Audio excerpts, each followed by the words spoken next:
লক্ষ্মী ঝাঁপি সিরিয়ালে আজকের পর্বে আপনারা দেখতে পাবেন কাঁসাই আর ওর কাকিমা দুজনে মিলে পাঁপড় প্যাকিং করছে, আর সেখানে ঝাঁপি আছে আর এসে বলে, কাঁসাইদি বাহ, তুমি তো খুব মনোযোগ দিয়ে কাজ করছো আজকাল, এত ভোর ভোর উঠে পড়েছো, তুমি তো ঘুমিয়েই থাকো নাকি, এসব বলে। ঠিক তখনই ওর বাবা আসে আর বলে, ঝাঁপি ঝাঁপি করে চিৎকার করে। তখন ঝাঁপি বলে যে, কী হলো বাবা, চিৎকার করছো কেন? তখন বলে যে, জানিস কি হয়েছে তা? তখন বলে, তুমি এত ভোরে কোথায় গিয়েছিলে? এই তো একটু জগিং করতে গিয়েছিলাম রে, ভালো লাগছিল না তাই। তো বলে, দাঁড়াও, তোমার জন্য আমি চা নিয়ে এসি। বলে চা নিয়ে এসে দেয় আর বলে, জানিস সবার মুখে কিন্তু শুধু তোরই নাম রে, পাড়াতে যেখানে আছি সেখানে। আমার খুব ভালো লাগে জানিস, তোর জন্য আমার খুব গর্ব হচ্ছে। যতটা আমি মোরকে নিয়ে ভাবতাম ঠিক ততটা আমি শুভ্রাকে নিয়ে ভাবতাম। তাও তো মৌর কিছু একটা করে খায়, আর শুভ্রা কী করে খেত না খেত, কার কাছ থেকে চেয়ে চিনতে খেত, আমি তো কিছুই করতে পারিনি ওর জন্য, কিন্তু তুই যা করে দিলি আমার তার জন্য খুব ভালো লাগছে রে। আমি ভাবছি যে তুই অনেক বড় হো, বলে ওর মাথায় হাত দিয়ে আশীর্বাদ করে। আর তখন কাঁসায় আসে আর বলে, জানো বাবা, ও সব কিছু করতে পারে, কাল যদি তুমি দেখতে না, ওখানে গিয়ে নাচে গেয়ে সব কিছু কামাল করে দিয়েছে গো। আর দাদা ভাই আর ইনকাদি সেটা দেখে কি রেগে গেছে। আর তখনই দীপ ছাদ দিয়ে গিয়েছিল আর কিছু একটা পড়ে যাওয়ার শব্দ পায় ঝাঁপি। তখন বলে, যাই গিয়ে ওপরে দেখি কি হয়েছে। যেতে যেতে ঝাঁপি থেমে যায় আর বলে, কালকে রাতের কথাগুলো কি ওর মনে আছে? আমাকে দেখলা বা কি না কি ভাববে, এসব বলে। অন্যদিকে দেখা যায় যে দীপ ঘরে বসে আছে। তখন ঝাঁপি একটা কফি মগে করে লেবু জল নিয়ে যায় আর গিয়ে বলে, না ওইটা খেয়ে নাও। তখন দীপ বলে, আমি কফি খাবো না। তখন বলে যে, আমি তো কফি আনি নাই গো, আমি কফি মগে করে নিয়ে এসেছি তোমার জন্য লেবু জল। তুমি এখন অফিসে যাবে, সেখানে গিয়ে মাথা টলমলো করবে, শান্তি করে কাজ করতে হবে না, সেটা কি তোমার ভালো লাগবে? তখন দীপ বলে, সে আমার যা হোক, তাহলে তোকে দেখতে হবে না। তখন ঝাঁপি বলে, আমাকে দেখতে হবে না মানে? আমার শ্বশুরবাড়ি এটা, আর তুমি আমার বর, আর তোমাকে আমাকে দেখতে হবে না? আমি যা খুশি তাই করতে পারি। আর তুমি যদি ভাবো যে আমার উপর রাগ দেখিয়ে তুমি এভাবে মাতলামি করে ছাদে গিয়ে পড়ে থাকবে, সেটা হবে না। আমি থাকতে কখনোই তোমাকে এটা করতে দেবো না। তোমার ভালো লাগলে খাও, না ভালো লাগলে না খাও, বলে ঝাঁপি সেখান থেকে চলে যায়। তখন দীপ যেতে গেলে আবার হুটরাতে লাগে। তখন আবার কফি মগের দিকে তাকায় আর এসে ওটা খেতে শুরু করে। তখন ঝাঁপি আবার দরজার আড়াল থেকে চুপচাপ দেখে আর ভাবতে থাকে, তুমি এই তো খেলে, এখনই তো আমাকে বললে যে তুমি আমাকে সহ্য করতে পারো না, কত কি বললে, আবার ঠিক তো খেলে, আমাকে ছাড়া তো এক পাও চলতে পারছো না, দেখবো একদিন কী করে আমাকে ছাড়া চলো, এসব বলে। ঠিক তখনই ঝাঁপির ফোনটা বেজে ওঠে আর সেটা শুনে দীপ তাকায়। আর ঝাঁপি তখন হাসতে লাগে আর ফোনটা ধরে আর বলে, হ্যাঁ শুভ্র ক্যাডার বলছি, কিছু বলছেন তো? হ্যাঁ, পারবো না কেন, বিয়ের অর্ডার নিতে অবশ্যই পারবো। এসব বলতে বলতে সেখান থেকে চলে আসে। এদিকে এসে দেখে কাঁসায় আর ওর কাকিমা পাঁপড় প্যাকিং করছে, আর সেখানে ঝাঁপি আসে আর বলে, জানো কত কি হয়েছে তা? আজ এই সকাল থেকে কতটা অর্ডার আসলো, 4-4টে অর্ডার গো, তুমি চিন্তা করো না। তখন কাঁসাই বলে, আচ্ছা ঝাঁপি, এতগুলো ব্যবসা তুই একা হাতে সামলাতে পারবি? তখন ঝাঁপি বলে, আমি তো ব্যবসা করি না গো, আমি শুধু টাকা ইনভেস্ট করছি আর তার সাথে সাথে একটু করে বুঝিয়ে দিচ্ছি, সাহায্য করছি, নতুন ব্যবসা করছি তো তাই। একটা কাকিমার ব্যবসা, একটা সুরাপিসির ব্যবসা আমার তো নয়, আমি তো বড় ব্যবসা করতে চাই, আমি ব্যাংক খুলতে চাই, ওটাই হবে আমার সব থেকে বড় ব্যবসা। তখন কাছে বলে, তার জন্য তো তোর একটা অফিসের প্রয়োজন। আমার অফিস হবে তো? হ্যাঁ, আমি চাই তো, আমার ছোটোবেলা থেকে এটাই স্বপ্ন। অন্যদিকে দেখা যায় যে দ্বীপের অফিসে একটা লোক যায় আর বলে, আমি লোনটা নিব না, লোনটা না নেওয়ার জন্য আমি এটা ক্যান্সেল করতে এসেছি। তখন দ্বীপ বলে, আপনি কি ভেবেচিন্তে বলছেন? 1 সপ্তাহ পর কিন্তু আপনার ছেলের বিয়ে, পরে আসলে কিন্তু পাবেন না। তো না গো আমি নিব না। তরিদার মুখ থেকে শুনলাম নাকি শুভ্রা ক্যাটাররা নাকি খুব বড় আয়োজন করছে অল্প টাকাতে, আমি ভাবছি ও দেখেই সব কিছু দায়িত্বটা দেবো। এই বলে উঠে চলে যেতে গেলে ইনকা বলে, শুনুন শুনুন মিস্টার চ্যাটার্জি, এত বড় ভুল কিন্তু করেন না। তো বলে, না গো, আমি লোন চক্করে পড়তে চাই না, বলে ওদেরকে নমস্কার জানিয়ে সেখান থেকে চলে যায়। আর চলে যাওয়ার পরে তখন ইনকা দীপকে বলে, দেখছো আমাদেরকে কতটা ব্যবসাতে আমাদের লস যাচ্ছে, ও ঝাঁপির জন্য অনেকে শুভ্রা ক্যাটার করেছে, ওকে কিছু একটা ব্যবস্থা করতেই হবে। তখন দীপ বলে, শোনো ইনকা, তুমি ভুল করছো, ওকে বিপদে ফেলার আগে না, তোমরা যেখানে যেখানে শুভ্রা ক্যাটার পৌঁছাতে পারেনি সেখানে সেখানে পৌঁছে যাও, ওদের আগে আমাদেরকে পৌঁছাতে হবে, বুঝলে? বলে সেখান থেকে দীপ বেরিয়ে চলে যায়।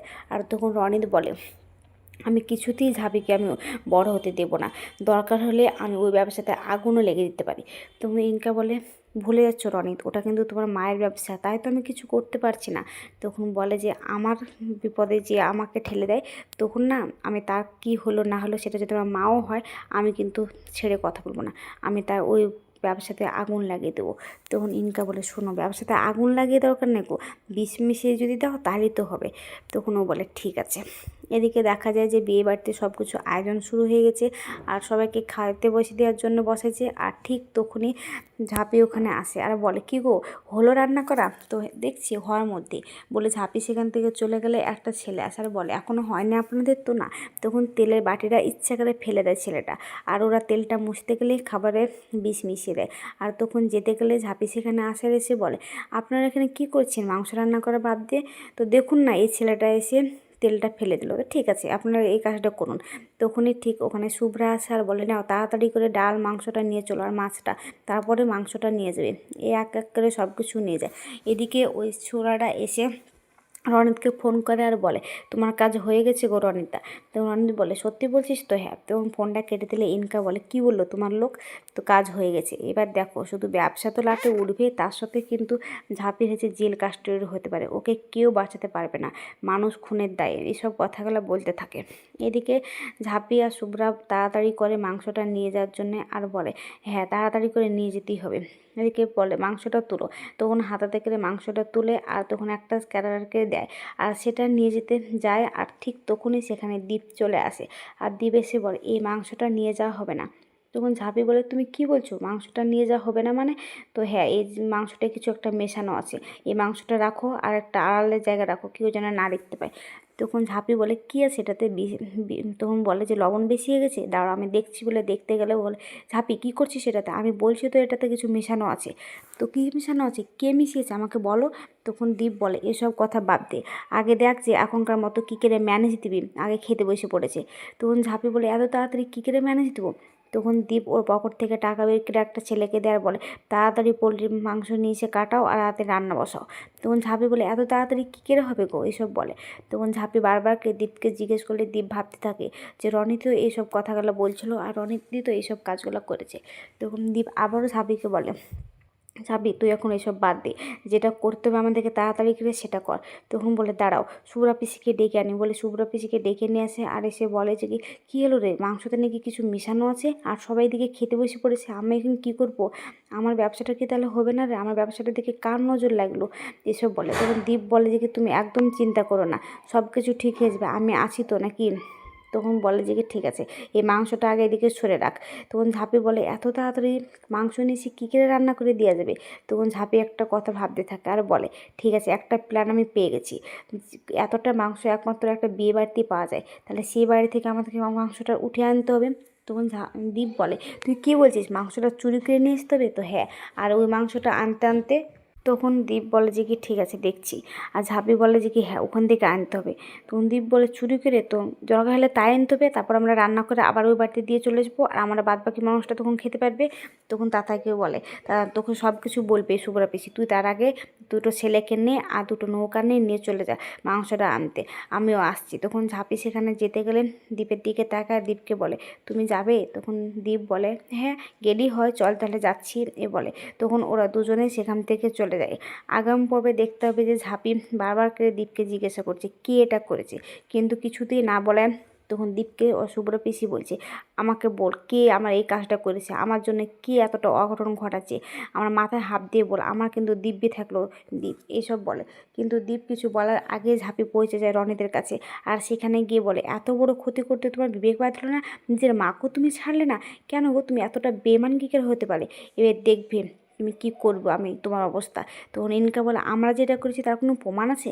তখন ঝাঁপি বলে, হ্যাঁ আছে, তোমাদের এই পার্টনার দীপ্তান্ত রাজ চৌধুরী আমাকে বলেছে নিজে মুখে, এবার বুঝবে আমরা কিন্তু তোমাকে আর ছাড়বো না ইনকা। তো আজকের পর্বটা কেমন হয়েছে, যদি ভালো লাগে তাহলে কমেন্ট শেয়ার সাবস্ক্রাইব করবেন আর হ্যাঁ, ফেসবুক থেকে দেখলে অবশ্যই ফলো করবেন। আর কিছু ভুল বললে ক্ষমা করবেন।